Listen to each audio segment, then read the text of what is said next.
नमस्कार मैत्रिणींनो, कशा आहात तुम्ही सर्व। आज मी रक्षाबंधननिमित्त गुलाबजाम करणार आहे। त्याकरिता मी एक 200 ग्रामचं चितळेंचं गुलाबजामचं पॅकेट आणलेले आणि त्याकरिता मी 200 ग्राम आणि त्यापेक्षा थोडी जास्त साखर घेतली आहे। म्हणजे ही 1 ग्लास साखर होईल।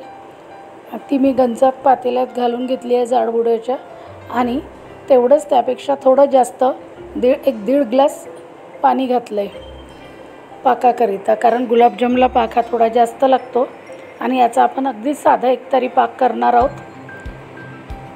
आता मी गुलाबजामचं पावडर पातेल्यामध्ये ओतून घेतलेलं आहे।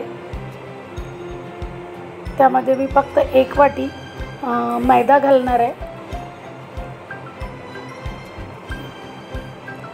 त्यात चिमूटभर सोडा घालणार आणि चवीनुसार थोडं मी मीठ घालते आणि हे आपण मिश्रण लावून घेते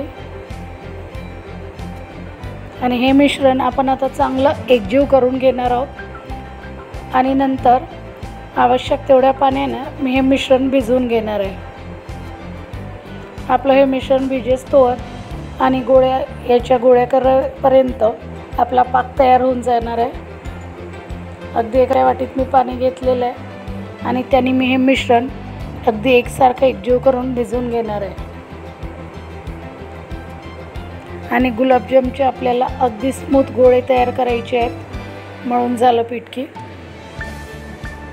पीठ भिजवल्यावर 1-5 मिनिट आपण ते तसंच राहू देऊ शकतो आणि नंतर गोळे केल्या की त्यांना भेगा वगैरे पडत नाही आणि छान अगदी सॉफ्ट मऊसूत गुलाबजाम वळता येतात।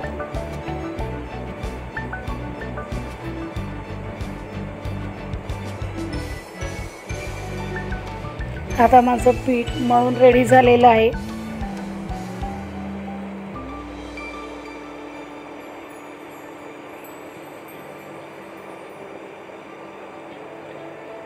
आता मी गुलाबजामसाठी एकसारखे गोळे करून घेणार आहे।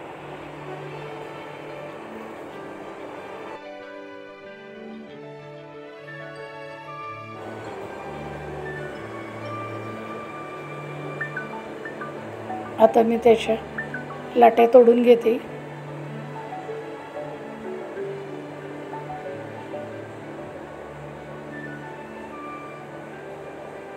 आणि एकसारखे गोल बॉल्स तयार करून घेते।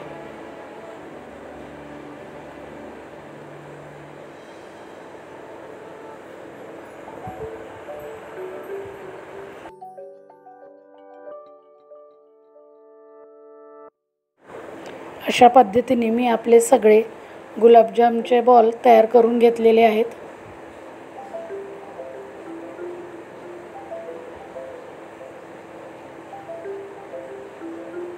गुलाबजाम आपण अगदी छान वळून घेऊ, म्हणजे त्याला अजिबात भेगा जात नाही। आता मी गॅसवर कढई तापायला ठेवलेली आहे। त्यात मी आता तेल घालते आणि तेल तापलं की मग गॅस कमी करून घेणार आहे आणि त्यात आपण गुलाबजाम तळायला घालणार आहोत। मैत्रिणींनो, हे पॅकेटचे गुलाबजाम करायला अगदी सोपे असतात। बघा, माझ्यासारखे सगळे एकसारखे गुलाबजाम वळून तयार झालेले आहेत। पाकामध्ये मी अगदी चवीपुरतं मीठ घालते आहे, अगदी चिमूटभर।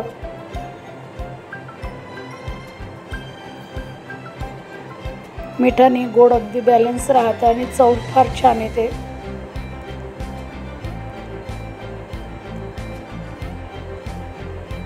चला, तेल तापलं की मी लगेच त्यात गुलाबजाम घालायला घेते।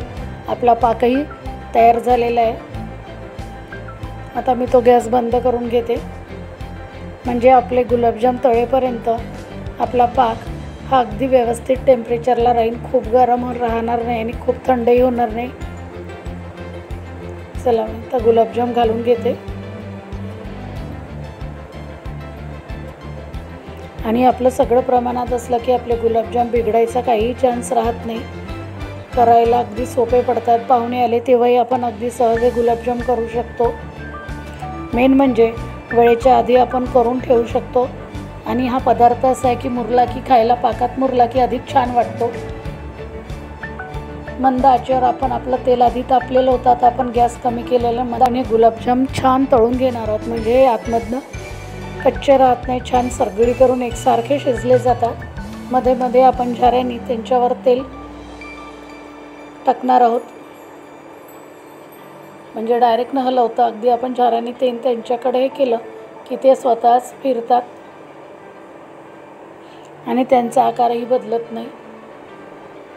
बघा आपले गुलाबजाम छान फुगलेले आहेत आणि अगदी तपकिरी कलरवर आपण त्यांना तळून काढलेले आहे। सगळ्या गुलाबजामना अगदी छान रंग आलेला आहे।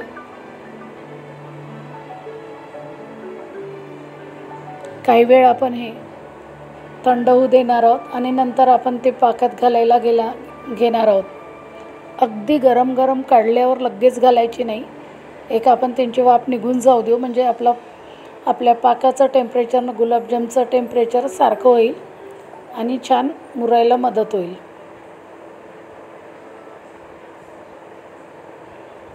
चला आता मी उरलेलेही गुलाबजाम सगळे तळून घेते।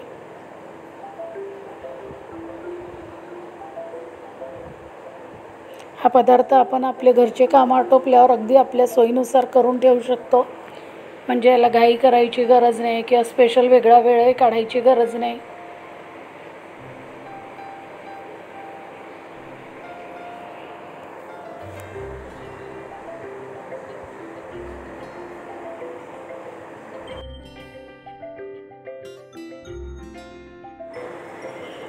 चला तर मग अशा पद्धतीने आपले गुलाबजाम तळून झालेले आहे आणि अगदी पाकाचंही टेम्परेचर व्यवस्थित आहे। आता मी हे सगळे गुलाबजाम पाकात घालून घेणार आहे। काही माझे गुलाबजाम बाकी आहेत, ते पण मी उरलेले नंतर तळून घेते।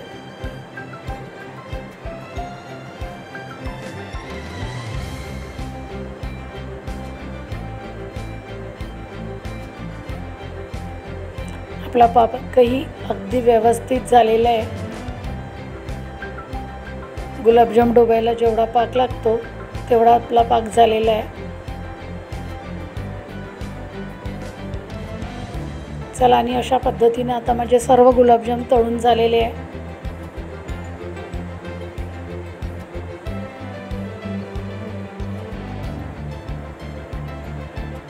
चला तर मैत्रिणी, अशा पद्धतीने माझे गुलाबजाम अगदी तयार झालेले आहेत खाण्याकरता।